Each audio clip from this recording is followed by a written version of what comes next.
E aí, pessoal do segundo ano, beleza? Então, continuando aqui com a ABNT, como eu disse, nós vamos ver mais ou menos aí 3 tópicos por aula. A gente já viu capa, folho de rosto e agradecimentos. Hoje a gente vai ver dedicatória, epígrafe e resumo. Aqui nos elementos pré-textuais a gente vai praticamente finalizar. Vai faltar apenas o último item, que a gente vai ver na próxima aula. Começando hoje por dedicatória. Dedicatória é bastante similar aos agradecimentos, então você começa falando a quem você dedica esse trabalho. Então, dedico esse trabalho aos meus pais, amigos, ou dedico esse trabalho aos meus professores que me ajudaram durante a confecção do trabalho. Isso é muito pessoal, vocês decidem para quem dedicar o trabalho de vocês.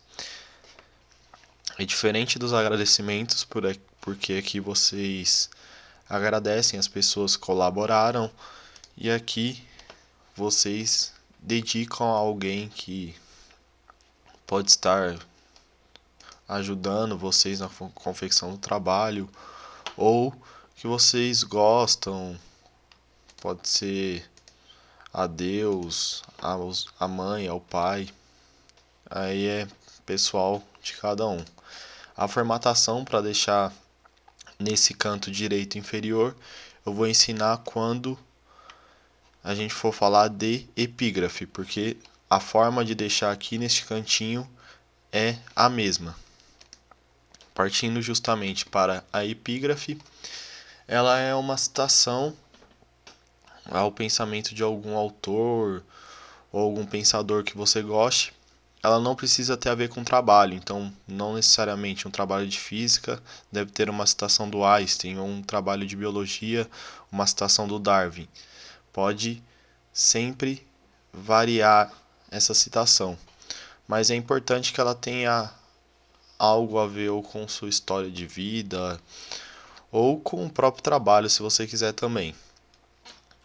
Mas a fórmula é sempre a mesma do trabalho inteiro, com algumas exceções. Vocês vão ter que colocar as frases entre aspas, o recuo de 7,5 centímetros e o nome do autor alinhado à direita. Esses 3 últimos itens eu vou fazer com vocês agora. Tá vendo que a epígrafe é sempre no final da folha, assim como a dedicatória, por isso que eu falei que para ensinar a formatação seria mais simples ensinar as duas ao mesmo tempo, porque é bem parecida a formatação dos dois. Você vai colocar ambos nas últimas linhas da página e vai começar a citação colocando entre aspas. Então, vai começar com aspas a frase e terminar com aspas. E, por fim, o nome do autor. A formatação é Arial 12, assim como poderia ser Times. Se eu comecei em Times, essa parte também seria em Times, e a dedicatória, resumo, etc. Aqui eu coloquei tudo em itálico, assim como pede a ABNT. E para colocar o nome do autor aqui no cantinho, eu não vou mexer em recuo, eu só coloco ele alinhado à direita. Já a frase, o trecho que eu quero utilizar, eu vou mexer com recuo.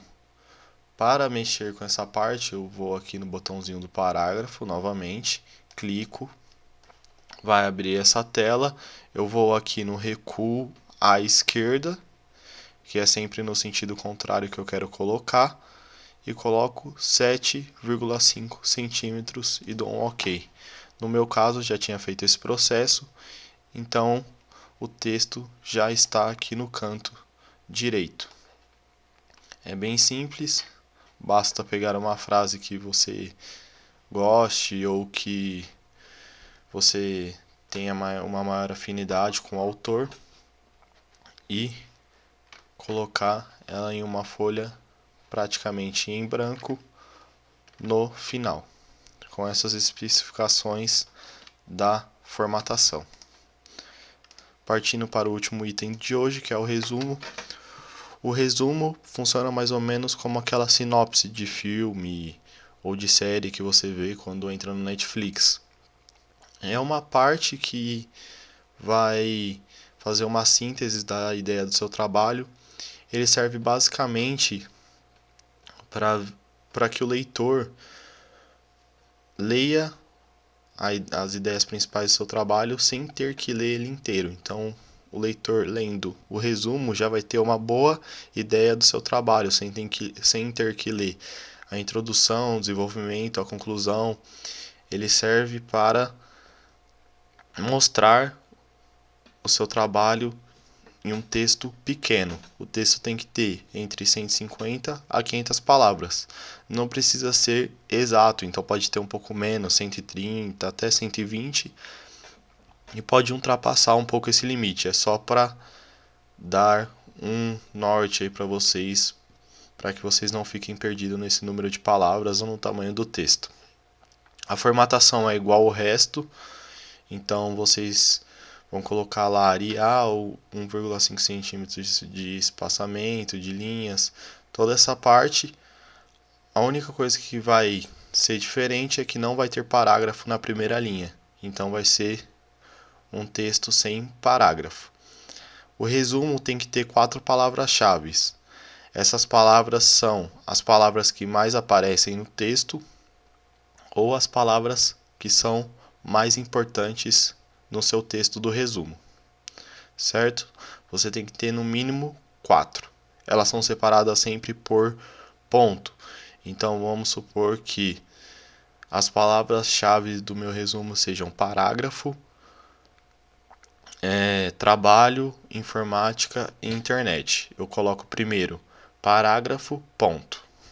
Depois espaço, internet, ponto.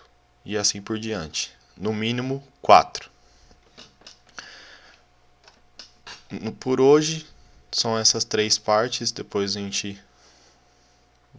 gente vai partir para as próximas.